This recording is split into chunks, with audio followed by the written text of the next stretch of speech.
오늘 성경 말씀 히브리서 7장 26절에서 8장 6절까지입니다.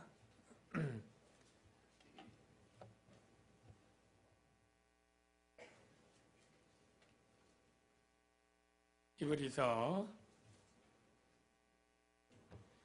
7장 26절에서 8장 6절까지 교독하겠습니다. 이러한 대제사장은 우리에게 합당하니 거룩하고 악이 없고 더러움이 없고 죄인에게서 떠나 계시고 하늘보다 높이 되시니라. 그는 저 대제사장들이 먼저 자기 죄를 위하고 마음의 백성의 죄를 위하여 날마다 제사 드리는 것과 같이 할 필요가 없으니 이는 그가 단번에 자기를 드려 이루셨습니다. 율법은 약점을 가진 사람들을 제사장으로 세웠거니와 율법 후에 하신 맹세의 말씀은 영원히 온전하게 되신 아들을 세우셨느니라. 지금 우리가 하는 말의 요소는 이러한 대제사장이 우리에게 있다는 것이다. 그는 하늘에서 지극히 크신 이의 보좌 우편에 앉으셨으니 성소와 참 장막에서 섬기는 이시라. 이 장막은 주께서 세우신 것이요 사람이 세운 것이 아니니라. 대제사장마다 예물과 제사드림을 위하여 세운 자니 그러므로 그도 무엇인가 드릴 것이 있어야 할지니라. 예수께서 만일 땅에 계셨더라면 제사장이 되지 아니하셨을 것이니 이는 율법을 따라 예물을 드리는 제사장이 있음이라. 그들이 섬기는 것은 하늘에 있는 것의 모형과 그림자라. 모세가 장막을 지으려 할 때에 지시하심을 얻은 것 같으니 이르시되 산과 모든 것을 산에서 내게 보이도록 오늘따라 지으라 하셨느니라. 다 같이요. 그러나 이제 그는 더 아름다운 직분을 얻으셨으니 그는 더 좋은 약속으로 세우신 더 좋은 언약의 중보자시라. 아멘. 네, 우리 좌우에 계신 분들에게 사랑합니다 인사하겠습니다. 네, 사랑합니다. 네, 반갑습니다. 우리는 지금 히브리서 기자가 지금 기독교의 믿음이 유대교보다 훨씬 더 위대하고 우월한 것을 증명하는 그러한 내용 가운데 있습니다. 이 히브리서를 읽을 독자들 가운데 유대교에서 기독교로 개종한 유대 그리스도인들이 기독교의 회의를 가지고 유대교로 되돌아가려고 하는 사람들이 있었다고 말씀을 여러 번 드렸습니다.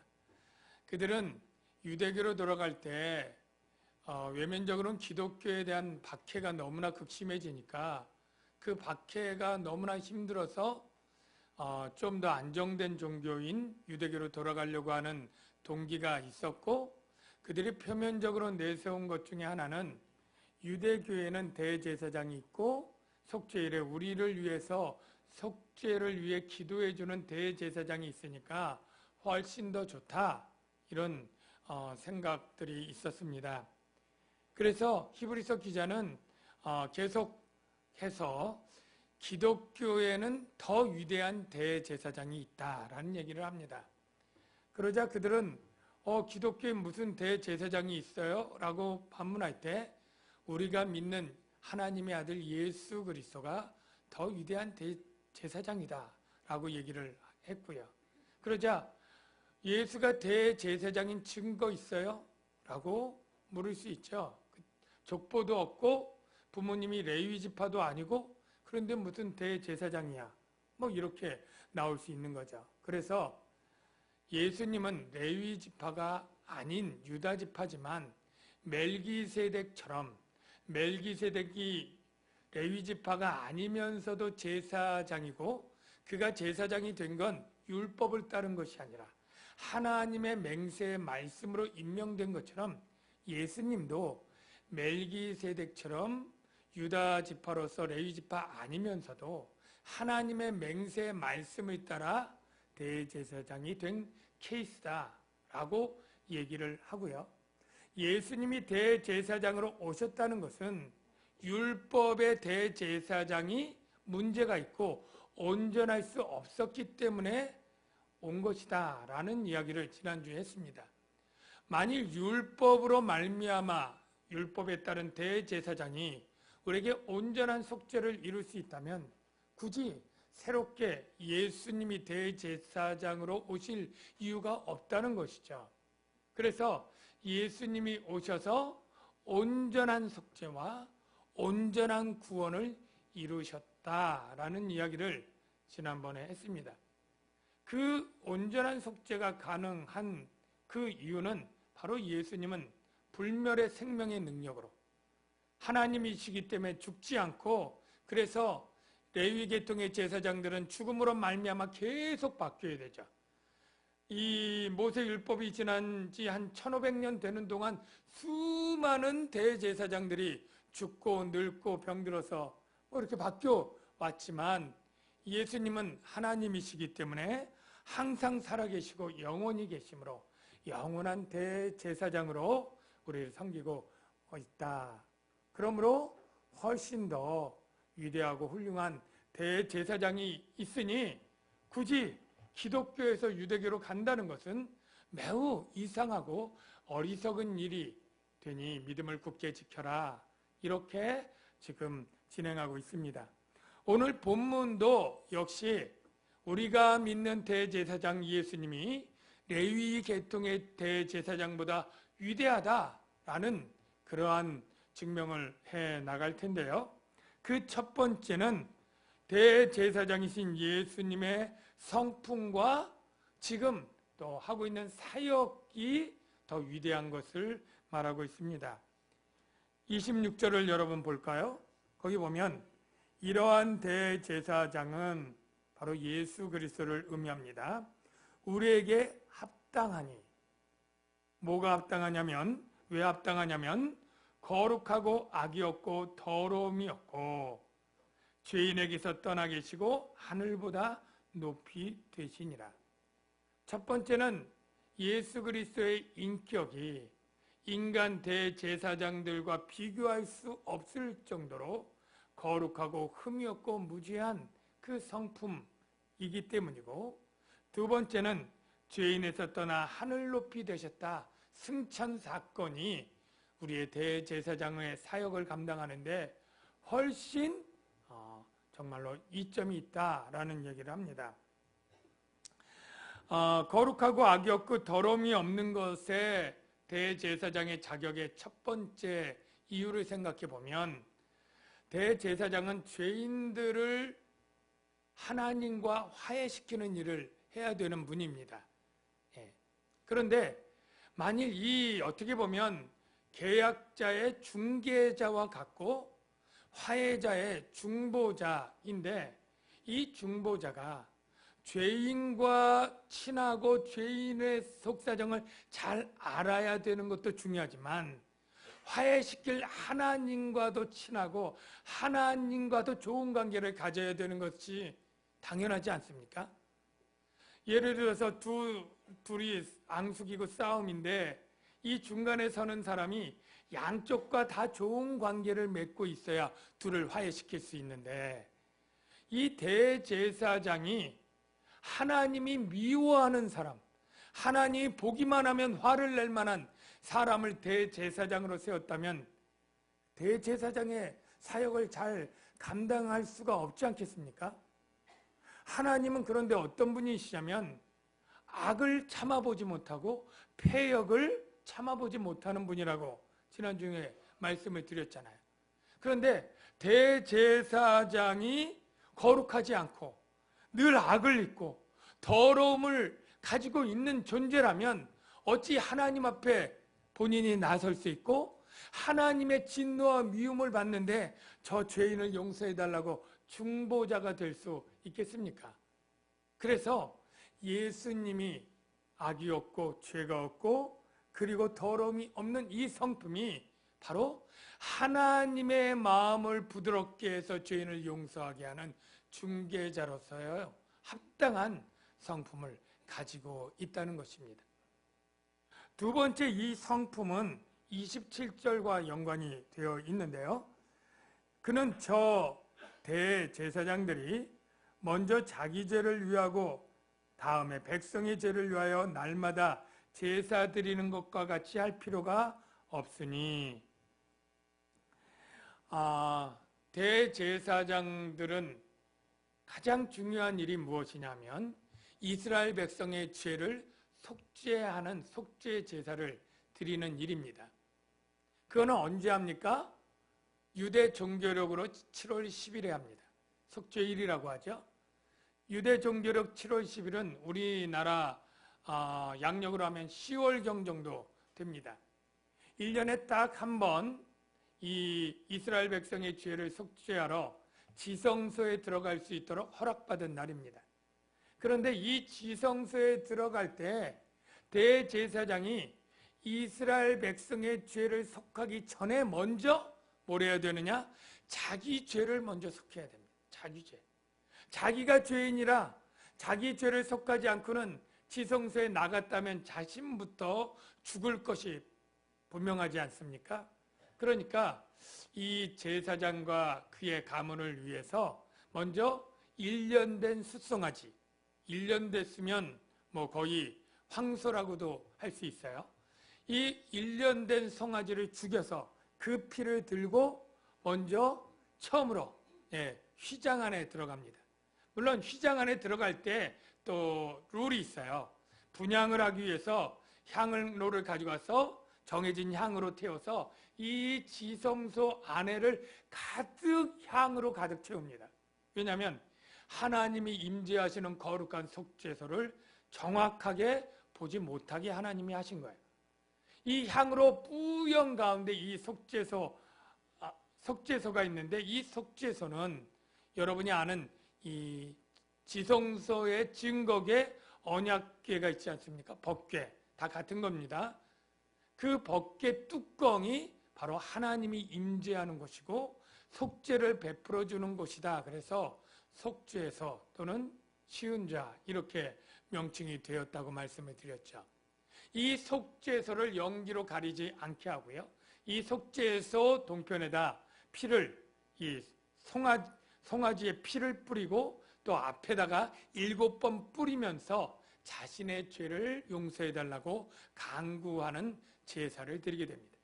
이 제사를 드린 후에 그리고 자신의 죄가 용서함 받고 하나님 앞에 죽음을 면하게 된 후에 이제 비로소 2차적으로 이스라엘 백성의 죄를 속죄하기 위해서 염소의 피를 동일한 방법으로 가지고 들어가서 속죄하는 일을 하게 되는 거예요. 그런데 이 대제사장들이 이 일을 어떻게 하느냐면 날마다 제사를 드리는 일을 이렇게 반복해서 해야 되는 거예요. 물론 여기에 날마다는 1년 365회 날마다가 아니라 매년 속죄일마다 했다는 거예요. 제가 따져봤어요. 이 아론에게 모세를 통해서 이 속죄일을 정하고 속죄 제사를 정한 연도가 언제입니까?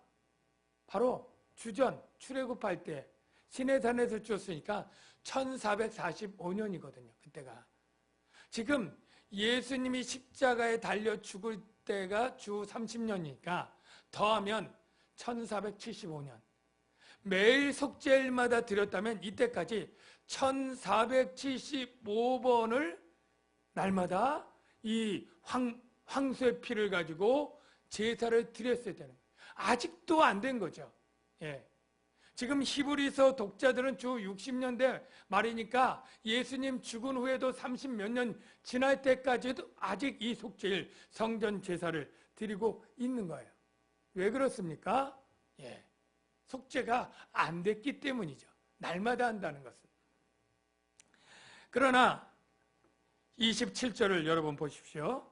그는 저 대제사장들이 먼저 자기 죄를 위하고 다음에 백성의 죄를 위하여 날마다 제사 드리는 것과 같이 할 필요가 없으니. 자, 예수님은 저 대제사장들이라고 표현한 레위지파 제사장들처럼 자기 죄를 속죄할 필요가 이제 없죠. 원래 죄가 없으신 분이니까. 그래서 백성의 죄를 위하여 날마다 제사 드릴 필요도 없습니다. 왜냐하면 예수님은 단번에 자기를 들여서 속죄를 이루셨기 때문에. 단번이란 말을 쉽게 말하면 딱 한 번이에요. 딱 한 번. 이 레위 지파는 지금까지 물론 빼먹은 적도 있고 안 드린 적도 있겠습니다만 적어도 율법대로 하면 1475번을 드렸어야 될 이 모든, 그리고도 안성을 못해서 그 다음에도 계속 날마다 속죄일마다 드려야 될 이 제사를 예수님이 와서 몇 번이요? 딱 한 번, 단번에 속죄하고 끝이에요.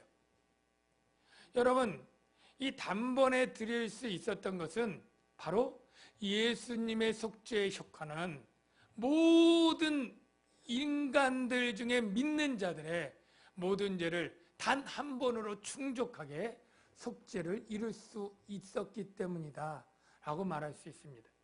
제가 옛날에 설교 중이나 공부 중에 이런 질문들을 한 적이 있어요.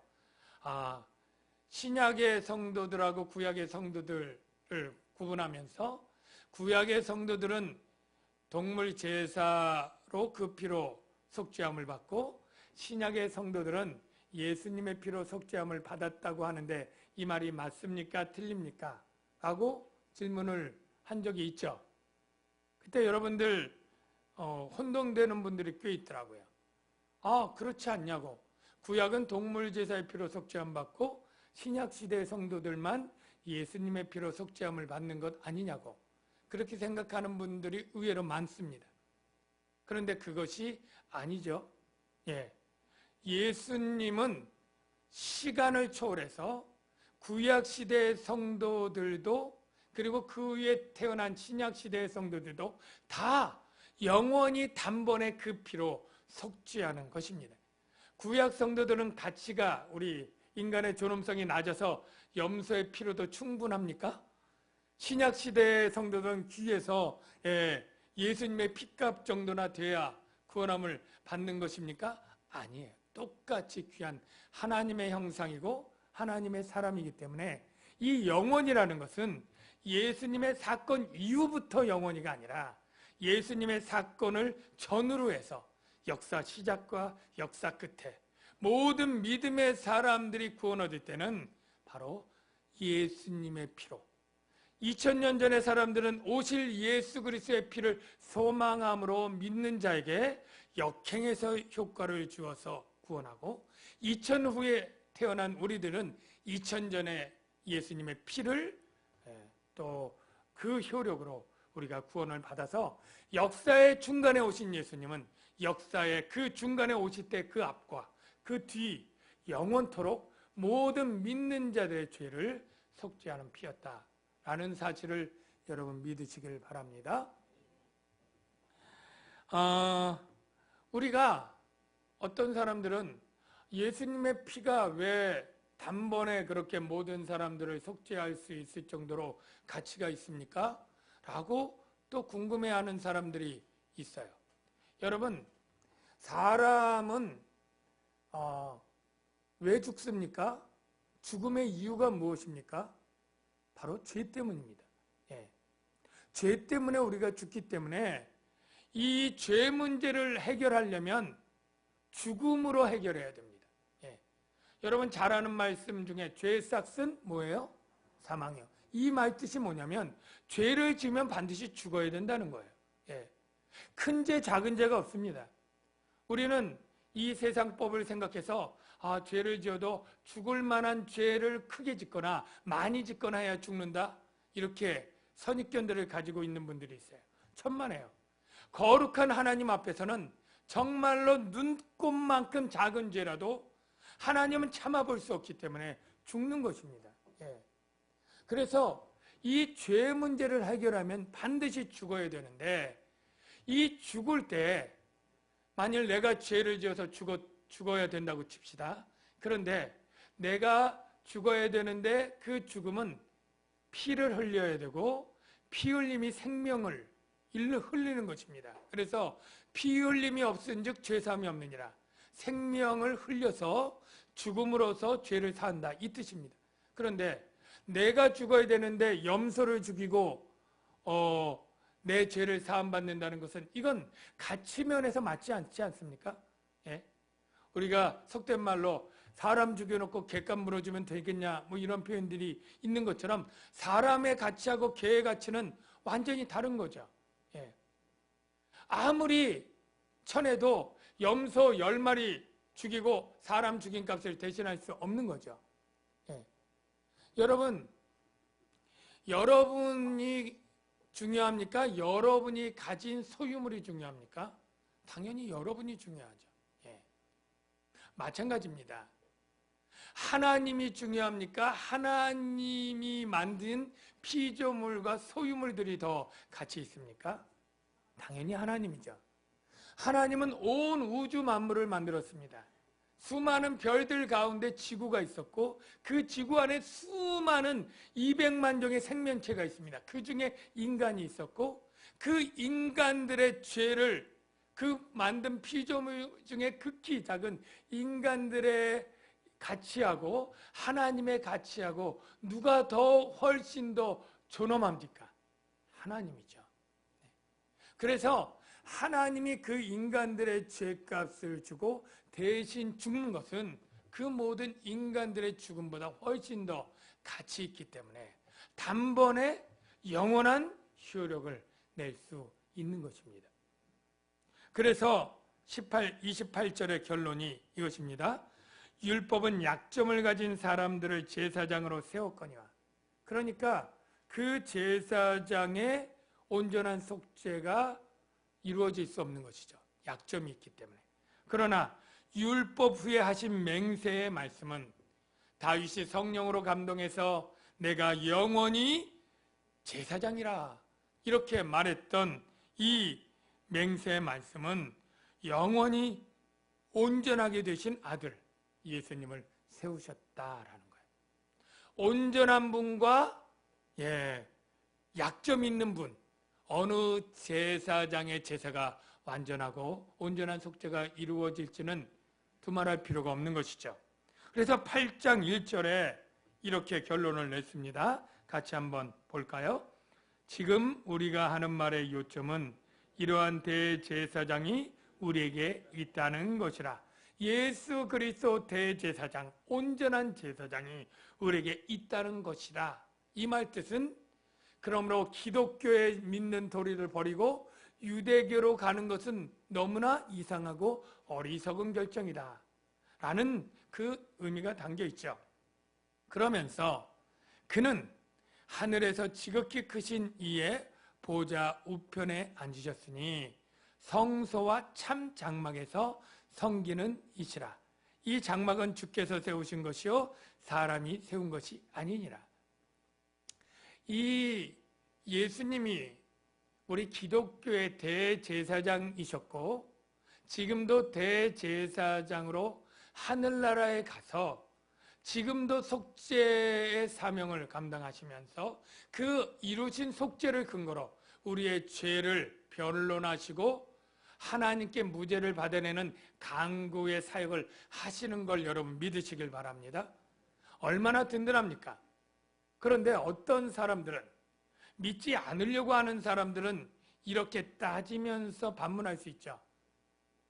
예수님께서 대제사장이라고 하는데 지성소에 들어가 본 적도 없고 지성소에 들어갈 때 피를 가지고 간 적도 없고 그런데 어떻게 우리에게 대제사장의 일을 하고 계시는 것입니까? 그분은 하늘에 올라가고 끝이지 않습니까? 이렇게 모르고 질문하는 사람들이 있을 거야. 그때 히브리서 기자가 하는 얘기는 예수님은 하늘나라 올라간 게 끝이 아니다. 이 지상에서 속죄 사역을 하고 끝난 게 아니라 본격적으로 속죄 사역을 하늘에서 하고 있는데 하늘에는 지상에 있는 성막보다 더 온전하고 참된 성막이 있는 것이다. 지상에 있는 것은 모형이고요. 하늘에 있는 것이 원형이다. 그래서 예수님의 대제사장적 사역이 더 위대한 것이다. 이 얘기를 하는 거예요. 여러분, 물론 지상에서 대제사장이 지성소에서 속죄 사역을 하는데요. 사진을 한번 보겠습니다. 여러분이 잘 아는 사진인데 성소 사진이에요. 한번 사진 좀 모형으로 된 것입니다. 이것도 여러분이 보는 오른쪽에 조그만 칸이 저기가 어디예요? 지성소죠. 왼쪽 3배로 넓은 데가 성소입니다. 성소는 제사장들이 교대로 들어갈 수 있어요. 저기는 수백, 수천 명 이상 들어갈 수 있어요. 그러나 저 조그만 3분의 1 공간인 지성소는 오직 대제사장 한 분만 1년에 한 번 들어간다고 했어요. 성소에 있는 기구들을 보니까 앞에 이렇게 사람 어깨 높이로 이렇게 있는 것이 살구꽃 형상을 가진 7 촛대입니다. 저기에 등불을 켤 수 있게 되죠. 그 맞은편에 있는 것이 이스라엘 12지파의 떡들을 놓는 떡상이고요. 가운데 지성소 앞에 있는 것이 분향단입니다. 그리고 그 옆에 지성소의 대제사장이 저기에 있는 이 법궤가 있죠. 괴짝같이 그 뚜껑에 천사가 있고요. 거기에서 지금 향을 피우거나 또는 피를 제물을 가지고 드리면서 기도하는 그곳을 모형으로 있는 것입니다. 사진으로 보여드릴게요. 그림 사진을 보면 그 다음 사진 한번 볼게요. 여기는 향을 피워놔서 막 연기가 뿌연 것처럼 보이죠. 그리고 그 앞에 속죄소에서 자세히 보면 왼편에 이런 피를 담는 그러한 얇은 쟁반 같은 것이 있고요. 그걸 찍어서 속죄소 앞에 또는 속죄소에 뿌리기 위해서 하고 이제 속죄를 위한 기도를 아마 하겠죠. 이게 지성소에서 있었던 일이에요. 그런데 예수님은 이 세상에 왔을 때 대제사장처럼 성전에 들어가서 지성소에서 이런 일을 한 적이 없죠. 예, 피를 가지고 들어가서 한 적이 없어요. 왜 없느냐? 바로 이 황소와 염소의 피는 모형이에요. 예수님은 어떻게 하셨느냐면 실제 자기 몸을 찢고 자기 피를 속죄의 피로 흘리고 그 속죄를 가지고 어디로 가요? 참 지성소인 원형인 하늘나라에 가서 하나님 성소 앞 하나님의 보좌 앞에 가서 직접 대제사장의 중보사역 속죄사역을 하고 있다는 거예요. 그래서 8장 3절을 보십시오. 대제사장마다 예물과 제사드림을 위하여 세운 자니 그러므로 그도 무엇인가 드릴 것이 있어야 할지니라. 예수님은 황소와 염소의 피가 아니라 자기 피를 드렸고 그것 때문에 하늘나라에 가셨어요. 그게 3절, 4절이고요. 예수께서 만일 땅에 계셨더라면 제사장이 되지 아니하셨을 것이니 이는 율법을 따라 예물을 드리는 제사장이 있음이라. 그런데 5절, 그들이 섬기는 것은 하늘에 있는 것의 모형과 그림자라. 실체가 아니고 모형과 그림자예요. 성막도 모형이고요. 대제사장도 예수님의 모형이고요. 그리고 피도 황소 염소의 피도 예수의 피의 모형이라는 거예요. 예. 바로 시내산에서 하나님이 하늘 성소에서 예수님이 대제사장적 사역으로 속죄를 할 것을 모형으로 미리 보여준 거예요. 여러분 제가 사진 하나 또 보여드릴게요. 건물 사진인데요. 한번 그 다음 자막 한번 볼까요? 자, 5번. 네. 저 건물이 뭔지 아시는 분이 없겠죠. 그 밑에 영어로 썼는데요. 다산의 로얄 팰리스라고 하는 지을 건물입니다. 저게 다산 신도시 다산역 앞에 세우실 14층 아파트입니다. 뭐 홍보하는 거 아니고요. 네. 저기에 4층에 CGV가 들어오고 1, 2층은 마트가 들어오고요. 그리고 그렇게 뭐 거기 자세히 상표 보면 롯데리아도 있고요. CU도 있고요. 뭐 별게 있습니다. 저기를 분양받거나 이제 한 사람들은 내가 몇 동 몇 홀에 아마 보고 내가 방 구조해 보고 요 방은 내 큰아들 주고 요 방은 작은 방 주고 그리고 우리는 이제 그 밑에 마트에서 장을 보고 어디 카페에서 차 마시고 애들 학교 보낸 다음에 여기 산책로 수변공원에 따라 이렇게 산책해야지 뭐 이런 것들을 생각할 거예요. 예. 그러나 실제 지금 할 수는 없습니다. 그렇죠. 전 모형이기 때문에. 그러니까 내가 앞으로 그런 완성되는 날이 되면 그렇게 할 것이라는 소망을 가질 수 있도록 하는 것뿐이지, 실제 그 모형 안에서 나는 들어갈 수도 없고 살 수도 없고 거기 그림대로 있는 산책로가 소용이 없고 거기 롯데리아도 진짜 롯데리아가 아닌 것이죠. 바로 하나님이 이 성막이 이런 모형이라는 거예요. 그들에게. 어떻게 해요? 나중에 장래에 예수님이 오셔서 하나님 나라 앞에서 대제사장적 사역을 자기 피를 가지고 속죄를 하고 간구를 하고 하나님 앞에 할 것의 모형으로 구약 시대에 그것을 그렇게 소망 가운데 믿음 가운데 나가라고 해놓은 것이지, 실제 거기서 속죄를 이루고 죄사함의 그 은혜를 누리라고 주신 것이 아니라는 것이죠.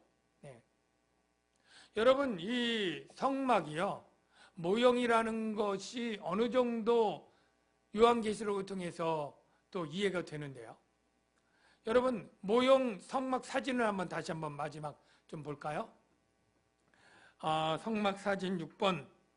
자, 이게 성막인데요. 그림이죠. 여러분, 이렇게 보면 왼쪽 하단에 사각형으로 된 것이 저게 뭡니까? 번제단이죠. 제물이 드리고요. 그리고 쭉 성막을 오른쪽으로 이렇게 가다 보면 큰 물로 된 그런 큰 항아리 같은 게 있죠. 이게 물두멍이고 이게 물이 담겨 있는데요. 솔로몬 성전 때는 이게 얼마나 큰지 이름을 바다라고 했습니다. 바닷물처럼 넓고 많다고 바다라고 했고요. 그리고 그 성소 안에 들어가면 뭐가 있었다고요? 7등불을 다는 7촛대가 있었죠. 그리고 지성소에 들어가려면 천사들이 그 앞에 셋이 이렇게 그려져 있고요. 들어가면 하나님의 보호자로 상징된 속죄소 옆에 또 천사들이 이렇게 있지 않습니까? 자, 이 보호자의 좌우에 둘, 그림으로 셋 천사들이 둘러싸여 있고요. 나가면 7촛대가 있고요. 그 밖에는 물이 있는 그러한 물두멍이 있고요. 이런 모든 것들이 사도 요한이 요한계시록 봤을 때 하늘 보호자를 환상 가운데 보는데요. 그와 비슷한 면들이 나와 있는 거예요. 요한계시록 4장 5절 6절을 자막을 통해서 한번 볼게요. 내가 곧 성령에 감동되었더니, 이제 하늘 보좌를 보는 거예요. 보라, 하늘의 보좌를 베풀었고 보좌 위에 계신 이가 있는데, 하나님과 보좌를 환상 중에 보는 거죠. 앉으신 이의 모양이 홍보석 같고 뭐 이렇게 나오고요. 보좌로부터 번개 음성과 우레소리가 나고, 그 다음에 보좌 앞에 보니까 뭐가 있어요? 현 등불 7이 있다. 7등불이 있는 거예요. 이게 7촛대로 하나님이 모형을 만든 거죠. 이는 하나님의 7영이라. 그 다음에 보호자 앞에 수정과 같은 유리바다가 있고, 성막 앞에 바다를 만들어 놓지는 않았지만 물이 있다는 거예요. 그 바다를 건치고 환란 가운데 하나님의 백성들이 하늘나라에 들어오죠. 보호자 가운데 주위에 네 생물, 이거는 하나님을 지키는 그런 피조물이고 천사 같은 것들이에요.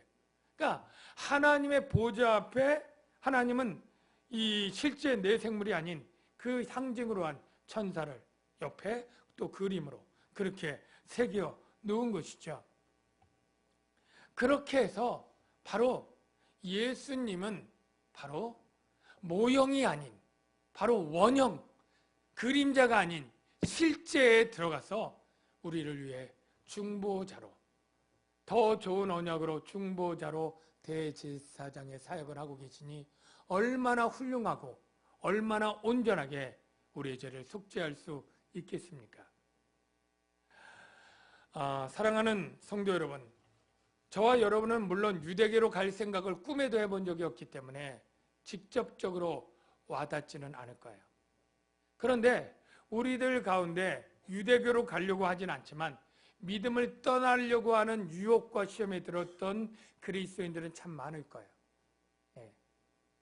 바로 하나님의 구원을 업신여기고 그리고 중요시 여기지 않는 것이죠.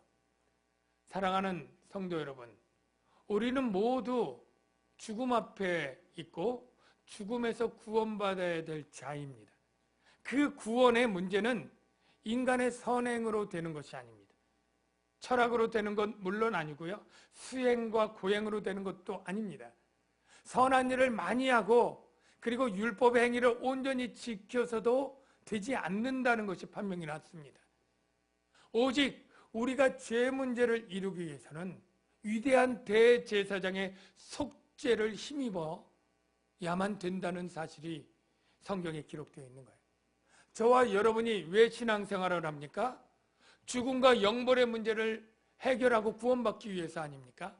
그러기 위해서는 이 세상 어떤 종교에도 가르쳐 주지 않는, 어떤 신도 해결해 줄 수 없는 나의 모든 죄를 완전히 속죄하는 예수님을 구주로 믿을 때 우리는 구원을 받고 영생을 누릴 수 있다는 사실을 여러분 믿으시길 바랍니다. 근데 또 한 가지 우리가 마지막으로 생각할 것은, 제가 아까 비유를 들었습니다만 하나님과 인간이, 하나님과 백성이 되기로 언약을 맺었습니다. 근데 이 언약을 누가 깼습니까? 하나님이 파기했습니까? 인간이 우상 숭배하며 파기했습니까? 인간이 파기한 거예요. 그러니까 인간은 이 계약 파기의 주범이고 죄인이고, 하나님은 인간 때문에 상처를 받고 피해자예요. 인간이 죄인이고 가해자입니다. 그러면 이 가해자가 죄를 용서받기 위해서는 어떻게 해야 됩니까? 속죄를 해야 되고, 이 속죄를 위해서 훌륭한 중개자를 모셔와야 됩니다. 요즘 법조계가 대박이 났다는 표현들을 하기도 합니다. 왜냐하면 지금 얼마나 큰 재판들이 많습니까? 그러니까 이 큰 로펌 회사에서 정말로 굉장히 이 일들이 많은 거예요. 일단 박근혜 대통령, 전 대통령 재판에 변호사들이 있어야 되죠. 우리나라 최고 그룹 삼성 이재용 씨 재판에 비서실장에다, 장관에다가, 정무수석에다, 그러한 사람들 재판들이 그냥 한꺼번에 최순실 씨 이렇게 있으니까 큰 로펌에서 변호사들이 그냥 다 맡아서 하는데요. 제가 조사해 보니까 이 변호사 수임료가 보통 이 조금 신참인 경우에는 한 시간 상담하고 이렇게 봐주는데 30만 원 정도라고 그래요. 조금 여유 있는 중견 변호사는 50만 원 정도고요. 그리고 정관예우를 해줘야 될 전에 판사였다거나 전에 고위직에 있었던 사람이면 한 시간에 100만 원 정도라고 합니다. 그런데 이재용 씨는 보통 이런 팀으로 꾸려져서 한두 명이 아니라 15명이 붙어서 하는데 하루 8시간 계산하면 6천만 원 정도 수임료가 나온다고 해요. 그걸 지금 몇 개월 하고 있으니 그 비용이 몇십억, 몇백억으로 가는 것이죠. 아니, 웬 변호사 비용에 이렇게 수많은 돈을 들일까 우리가 생각을 해보는데요. 그거는 이 중개하는 변호사의 역할이 너무나 중요하기 때문이죠. 예. 그래서 이 판사랑 이 법조를 너무나 법적인 지식도 탁월하게 잘 알 뿐 아니라 이 법조계에 두루두루 인맥이 있고 영향력을 미칠 수 있는 그러한 사람들로 구성을 해서 최대한 자기의 죄를 무죄 감면을 받거나 형벌을 줄이거나 하기 위해서 수많은 돈을 쏟아붓는 것 아닙니까? 여러분, 이렇게 죄인이 최고의 변호사를 구해서 많은 대가를 치르면서 재판에 나가는 것이 상식이에요. 그런데 우리의 경우를 봅시다. 완전 거꾸로입니다. 우리가 우리의 죄를 변호할 대제사장을 구해온 게 아닙니다. 우리가 그 대제사장을 위해 대가를 치른 것이 아닙니다. 누가 구합니까? 바로 재판장이신 하나님이, 피해자이신 하나님이 죄인들의 죄를 용서하기 위해서 대제사장을 구하셨습니다. 그리고 그를 죽이는 엄청난 희생을 치르게 하시고, 그리고 우리의 죄를 용서하시는, 이 세상의 상식으로는 말도 안 되는 그러한 일을 하시는 것입니다. 왜 그럴까요? 바로 우리를 긍휼히 여기시고 사랑하시기 때문입니다. 바로 그게 은혜요, 그게 복음인 것입니다. 우리가 이 복음의 은혜 가운데 살고 그래서 죄인임에도 불구하고 하나님께 나아갈 수 있고 화해할 수 있고 아버지라 부르며 지성소를 들어갈 수 있는 것입니다. 우리가 이렇게 하나님께 나아가게 된 것 하나님의 은혜요 예수님의 은혜인 것 잊지 않고 믿음의 도리를 흔들리지 않고 붙잡는 저와 여러분이 되어야 될 줄로 믿습니다. 이 시간에 같이 찬양을 하는데요. 여호와의 유월절이라고 하는 제목의 복음성가인데 이 가사에 보면 내가 지성소로 들어갑니다 이런 가사가 있습니다. 우리는 원래 지성소에 들어가면 죽을 자들이에요. 그런데 예수님의 속죄 때문에 지성소에 나갈 수 있고 하나님의 은혜를 덧입을 수 있게 되었다는 거예요. 그래서 하나님의 은혜를 하나님이 내게 장막처럼 덮여서 나를 새롭게 하고 회복시켜주고 나의 영성과 나의 예배를 회복시켜달라고 하는 가사가 담겨 있는데요. 바로 이 가사 묵상하면서 같이 찬양하면 좋겠습니다.